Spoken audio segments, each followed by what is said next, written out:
तो सबसे पहले हम काल जानब, तो भूतकाल, भविष्यकाल और वर्तमान काल। तो भूत, भविष्य और वर्तमान होखला का, भूतकाल मतलब का, भविष्यकाल मतलब का और वर्तमान काल मतलब का। तो भूतकाल, भूतकाल मतलब जो बीत गया, वर्तमान काल मतलब जो भी चल रहा है, और भविष्य काल मतलब जो आने वाला है। एक समय, मान लो भूतकाल, एक समय जो बीत गया, भूतकाल, एक समय धरती पे राम जी जन्म लिए थे, तो बीत गया, ये भूतकाल में है ना। वर्तमान काल मतलब अभी हम तुम लोग को पढ़ा रहे हैं, तो वर्तमान काल। अब भविष्य काल, कल क्या होगा हम लोग को नहीं पता है, मतलब चल भविष्य काल, दीपावली आने वाली है ना रे, छठ पूजा आने वाला है, चाहे कल हम लोग स्कूल जाएंगे, ये हो गया भविष्य काल। भविष्य की चीज कोई गारंटी नहीं है कि हम स्कूल जाएंगे या नहीं जाएंगे। अब कौन जानता है कल, भविष्य, भविष्य को जानता, तो भविष्य काल। अब आगे समझ रहे कि काल का गो तीन गो, भूतकाल, भविष्य काल और वर्तमान काल। तो चलो मान लो भूतकाल के कोई उदाहरण दो, तो भूतकाल के उदाहरण दो। हाँ अपने मन से। स्कूल गए थे। हाँ वेरी गुड, कल स्कूल गए थे, बीत गया नहीं, कल स्कूल गया था तो बीत गया, भूतकाल ना। Good good good. और वर्तमान काल की तू दो, चलो। जो अभी तू हाथ बढ़ा हुआ अभी वर्तमान काल में चल रहा। और कुछ अलग उदाहरण, जो अभी जो हम पढ़ा थे। Very good very good very good, तुम लोग पढ़ रहे हो ना, चलो ठीक है। और मान लो भविष्य काल, हाँ चलो कमिंग, वैसे ऐसे चलो, हाँ चलो वहीं बैठ, वहीं, इससे नहीं, इसमें टच भी नहीं होना है ना, चलो इधर, इसमें टच भी नहीं होना है, इधर बैठना।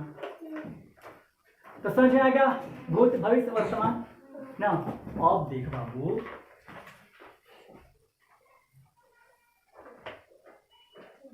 टेंस, टेंस के हिंदी में का कहल जाला, काल। टेंस के हिंदी में क्या कहल जाला, काल। तो काल कई गो खला अभी बतलेबे किए, भूतकाल, भविष्यकाल और वर्तमान काल। आ गया समझ में कि भूत, भविष्य, वर्तमान क्या है। जो बीत गया उसे भूतकाल मतलब कल स्कूल हम गए थे न, बीत गया, कल क्रिकेट हम खेले थे ना। वर्तमान काल अभी हम क्रिकेट खेल रहे हैं, मान लो वर्तमान काल में चल रहा है। और भविष्य काल कल क्रिकेट खेलेंगे, एक उदाहरण किसी दे रहे हैं ना, कल क्रिकेट खेलेंगे, भविष्य की चीज हमको नहीं पता है कि खेलेंगे कि ना, मतलब ऐसी बोर्ड है। आगे समझ रहे हैं, भूत, भविष्य, वर्तमान। जैसे एप्पल मने सेव होखला, वैसे ही टेंस के हिंदी काल होखला। आगे समझ रहे हैं, काल के अंग्रेजी में क्या कहल जाला, टेंस। और टेंस के हिंदी में क्या कहल जाला, काल। और कोई पूछ दी तुमने से कि काल कई गो होखला, तो बता दे बना। गुड। जैसे सेव की इंग्लिश का होखला हो तो एप्पल, तो एप्पल के हिंदी का होखला सेव ना कह देबो। तो इसी टेंस मतलब काल, काल के टेंस। आगे समझे।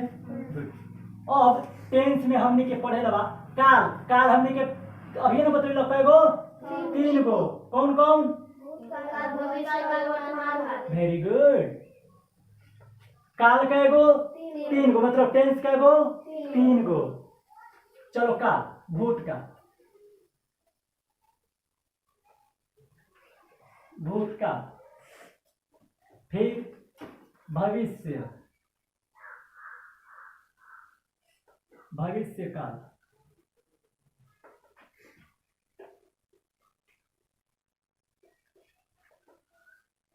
वर्तमान काल। हो गया। अब भूतकाल, भविष्यकाल, काल कई गो, तीन गो, भूतकाल, भविष्यकाल और वर्तमान काल। भूतकाल जो बीत गया, भविष्य काल जो आने वाला है, वर्तमान काल जो चल रहा है। अब काल को इंग्लिश में बोलते हैं टेंस। अब टेंस का गो खला, तीन गो खला ना, ये ना भूतकाल, भविष्यकाल, वर्तमान काल। एक हिंदी होखला काले के ना हिंदी में कहल जाला, वो टेंस के ना हिंदी में काल कहल जाला। तो काल, भूत, भविष्य, वर्तमान। तो जैसे काल के अंग्रेजी टेंस हुआ, वैसे सबका भी अंग्रेजी है ना जी। भूतकाल मतलब पास्ट टेंस, भविष्य का फ्यूचर टेंस,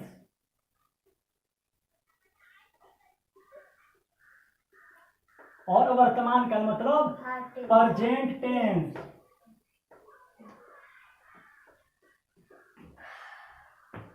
हो गया। जैसे मान ले बुक मतलब किताब, तो मान ले किताब के अंग्रेजी हो एगो उदाहरण। पेन मतलब कलम, तो पेन हो गलो, हो गलो कलम। उदाहरण मान ले टॉय, टॉय मतलब खिलौना, ये हो गलो टॉय, हो गलो खिलौना ना। अंग्रेजी जैसे काल, काल के अंग्रेजी टेंस, टेंस की हिंदी काल, वैसे ही भूतकाल को इंग्लिश में क्या बोलते हैं? Past tense. भविष्य काल को फ्यूचर टेंस। वर्तमान काल को प्रेजेंट टेंस। और आगे बाबू की काल का गोखला तो 3 गो, भूतकाल, भविष्यकाल और वर्तमान काल। तो टेंस का गोखला 3 गो कहबो ना, तो कौन कौन tense? Past tense, future tense और प्रेजेंट टेंस। तो अब हम लोग को सबसे पहले पढ़ना है प्रेजेंट टेंस के बारे में। सबसे पहले हम लोग किसके बारे में पढ़ेंगे? प्रेजेंट टेंस के बारे में पढ़ेंगे। तो प्रेजेंट टेंस में सबसे पहले PIT मतलब प्रेजेंट इंडिफिनिट टेंस। फिर ओकर बाद हमने पढ़िला हो PCT मतलब प्रेजेंट कंटिन्यूअस टेंस। ये सब सुनना है, बस सुनना है ना। जैसे PIT हम बोल दिली तो सुन के रिकॉर्ड कर लो। जैसे कौन ने गाड़ी सुनल तो कैसे याद हो चलो, गाना सुनल तो याद हो चलो, चोंगा में बाजल है तो ऐसे ही कोई चीज सुनल तो याद हो चलो ना, वैसे सुन के याद कर लो कि PIT मतलब प्रेजेंट इंडिफिनिट टेंस, PCT मतलब प्रेजेंट कंटिन्यूअस टेंस। याद हो गया? अब मानो प्रेजेंट परफेक्ट टेंस PPT और फिर present perfect continuous tense PPCT। तो सबसे पहले तक अब एक पहचान प्रेजेंट इंडिफिनिट टेंस तो जब बनावल तो के टेंस लिखवाल रहे, एक समय लिखवाले रही। तो ये मान लो फिर से बतला देते हैं जो जिसको जिसको नहीं पता है ना उसके लिए। मान लो PIT प्रेजेंट इंडिफिनिट टेंस। तो प्रेजेंट इंडिफिनिट टेंस को हम पहचानेंगे कैसे? उसमें रूल है ना, पहचाने के लिए टेंस जब पढ़ेगा, टेंस पढ़ेगा तो पहचाने के लिए कि जिस हिंदी वाक्य में ताहे ती है तो वैसा प्रेजेंट इंडिफिनिट टेंस आते होता है ना। कौन है? तो PIT मतलब प्रेजेंट इंडिफिनिट टेंस। तो पहचानेंगे कैसे? जिस हिंदी वाक्य के अंत में ता है, ती है, अगर आया रहे तो प्रेजेंट इंडिफिनिट टेंस हो जाएगा। और प्रेजेंट कंटिन्यूअस टेंस रहा है, रही है, हो गया। अब प्रेजेंट परफेक्ट टेंस चुका है, चुकी है। और प्रेजेंट परफेक्ट कंटिन्यूअस टेंस ता रहा है और ती रही है आदि। अब देखो पूरा हम नहीं लिखवाएंगे, ता ती ते नहीं लिखवाएंगे, रहा है, रही है, रहे हैं, उतना थोड़े चुका चुके चुके में बस समझा रहे हैं ना। याद करना है, याद कर लेना है ना। या कुछ समझ में? टेंस के हिंदी में क्या कल जला? काल। काल का गोखला 3 गो, भूतकाल, भविष्यकाल और वर्तमान काल। काल की जब इंग्लिश में टेंस कल जला तो भूतकाल, भविष्यकाल, वर्तमान काल के इंग्लिश में होगा ना जी, इंग्लिश होगा ना जी, मतलब से हो। तो भूतकाल मतलब पास्ट टेंस, भविष्यकाल मतलब फ्यूचर टेंस और वर्तमान काल मतलब प्रेजेंट टेंस। प्रेजेंट टेंस मतलब जो भी चल रहा है। हम तुम लोग को टेंस बतला रहे हैं, टेंस के बारे में बतला रहे हैं, तभी प्रेजेंट टेंस है ना जी। तभी हमने सबसे पहले प्रेजेंट टेंस के बारे में पढ़ा। प्रेजेंट टेंस के बारे में पढ़ने के बाद हमने पास्ट टेंस के बारे में पढ़िला। पास्ट टेंस के बारे में पढ़ने के बाद हमने फ्यूचर टेंस के बारे में पढ़िला। तो सबसे पहले हमने सबसे पहले क्या पढ़े लबा? प्रेजेंट टेंस के बारे में पढ़े लबा। मतलब अब प्रेजेंट टेंस में सबसे पहले क्या पढ़े लबा? तो प्रेजेंट इंडिफिनिट टेंस के बारे में पढ़े लबा। प्रेजेंट इंडिफिनिट टेंस मतलब जिस हिंदी वाक्य अंत में ता है, ती है, आया रहे, वैसे वाक्य प्रेजेंट इंडिफिनिट टेंस में आते हैं ना। तब हम प्रेजेंट इंडिफिनिट टेंस पहचाने के खातिर तो रूल रही है, टेंस टेंस लिखाएगा प्रेजेंट इंडिफिनिट टेंस तो पहचान लेगा। मतलब यहाँ बस ऐसी समझाए हैं कि देखो PIT मतलब ताते ती रहेगा तब उसको प्रेजेंट इंडिफिनिट टेंस बोलते हैं। रहा है, रही है, रहेगा तो उसको प्रेजेंट कंटिन्यूअस टेंस बोलते हैं। और चुका है, चुकी है अगर रहेगा तो प्रेजेंट परफेक्ट टेंस बोलते हैं। और ता रहा, ती रही सब रहेगा और इसमें समय भी रहता है, और इसमें समय भी आया रहता है जिसको प्रेजेंट परफेक्ट कंटिन्यूअस टेंस बोलते हैं। जैसे मैं 2 घंटों से अंग्रेजी पढ़ रहा हूं, मैं 2 वर्षों से स्कूल नहीं जा रहा हूं, तो हो गया प्रेजेंट परफेक्ट कंटिन्यूअस टेंस है। अब प्रेजेंट परफेक्ट टेंस मैं खेल चुका हूं, राम स्कूल जा चुका है, तो हो जाता है प्रेजेंट परफेक्ट टेंस में। अब जिससे आ जाता है तुम क्या कर रहे हो, राम क्रिकेट नहीं खेल रहा है, सीता स्कूल नहीं जा रही है, मैं किताब नहीं पढ़ रहा हूँ, तो होता है प्रेजेंट कंटिन्यूअस टेंस में रह रही है ना।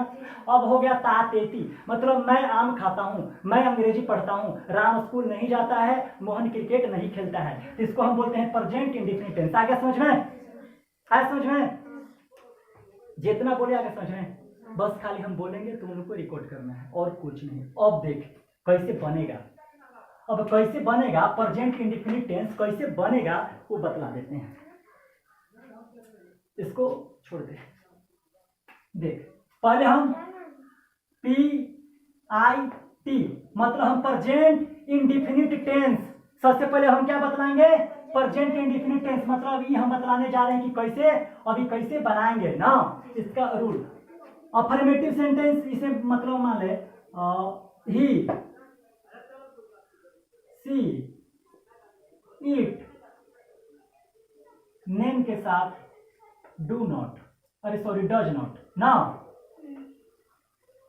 डज नॉट, और यू योर वी दे इसके साथ डू नॉट, और है मतलब ही सीट नेम छोड़ के जो नहीं बची ओकरा साथ डू नॉट लगा लेबा ना, तब इतना उदाहरण ऐसे समझाएगा लिख रही। और देखो जैसे मैं मान लो पढ़ता हूं, ठीक, मैं नहीं पढ़ता हूं, फिर क्या मैं नहीं पढ़ता हूं, गारंटी आ जाएगा। बस ध्यान दे बाबू, ध्यान दे, हमारे बात पे ध्यान दे ना, बात पे ध्यान दे। देख ही सीट नेम तो मीनिंग पता होना चाहिए ना कि ही मतलब क्या होता है, आई मतलब क्या होता है, यू मतलब क्या होता है, ये मतलब क्या होता है, सब पता होना चाहिए। तो मैं, आई मतलब मैं होता है, सभी को पता है कि मतलब आई मतलब मैं, और पढ़ना की रीड, रीड मतलब पढ़ना। चलो अब एक हम पहचाना भी कैसे कि अब टेंस में तुहने के लिखवाल गया, टेंस में सेंटेंस होता है 3 गो, अफर्मेटिव सेंटेंस, नेगेटिव सेंटेंस और इंट्रोगेटिव सेंटेंस। अब हम पहचानेंगे कैसे कि कौन अफर्मेटिव है, कौन नेगेटिव है, कौन इंट्रोगेटिव है, पहचानेंगे कैसे है? तो देखो पहचाने का नियम, जो में सिंपल सी बात, जब एक में क्या और नहीं ना रही तो हम अफर्मेटिव सेंटेंस लिख दे डायरेक्ट, बुझा गया। जब शुरू में क्या और बीच में नहीं किया तो हम कौन सेंटेंस बोलो अफर्मेटिव, बुझा गया। और फिर जो में नहीं आ जाला ना, बीच में नहीं, जैसे मैं नहीं पढ़ता हूँ, नहीं है ना, मैं क्रिकेट नहीं खेलता हूँ, राम स्कूल नहीं जाता है, तो इसको क्या कौन सेंटेंस बोलेंगे निगेटिव, बुझा गया। जब एक में क्या और नहीं है तो ये हो गया अफर्मेटिव सेंटेंस बाबू। मैं नहीं, इसमें जब नहीं लग गया तो इसको नेगेटिव सेंटेंस बोलते हैं। आगे यहाँ तक समझ में ना। और इसमें जब क्या लग गया शुरू में तो इसको क्या बोलते हैं इंट्रोगेटिव सेंटेंस। आगे समझ में। अब देख इसका रूल तुम लोग लिखा होगा। इसका रूल है यदि अफर्मेटिव सेंटेंस हो, मतलब अफर्मेटिव के लिए इसका रूल है कि सब्जेक्ट प्लस V1 या V1 में S या ES प्लस ऑब्जेक्ट, अफर्मेटिव के लिए। फिर निगेटिव के लिए इसका रूल है कि सब्जेक्ट प्लस डू नॉट या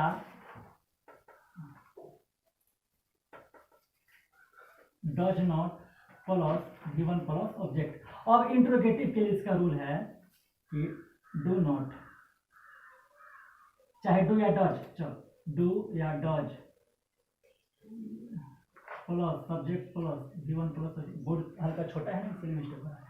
तो देख अफर्मेटिव का रूल, जब टेंस लिखा है प्रेजेंट इंडेफिनिट टेंस लिखा गया है, तुम लोग भी लिख लिए वो सब, तो present indefinite tense affirmative sentence से ही है कि सब्जेक्ट प्लस V1 या V1 में एस या एस प्लस सब्जेक्ट। उसका नेगेटिव सेंटेंस से ही है कि मतलब सब्जेक्ट प्लस डू नॉट या does not plus V1 plus subject. और उसका इंट्रोगेटिव सेंटेंस है कि डू या does plus subject plus V1 plus object. ऐसी ना है। अब देख मैं पढ़ता हूँ, ठीक, मैं पढ़ता हूँ, अभी हम बता रहे थे मैं पढ़ता हूँ, कौन सेंटेंस है अफर्मेटिव, तो अफर्मेटिव तो मैं इसका अफर्मेटिव ही ना है, अफर्मेटिव करूंगे ही नहीं कि सब्जेक्ट प्लस V1 ऐसे प्लस सब्जेक्ट। तो इसमें है सब्जेक्ट, चलो हम आई लिख दिए, पढ़ता हूं, पढ़ना के मीनिंग हम यहाँ पे लिखेंगे रीड।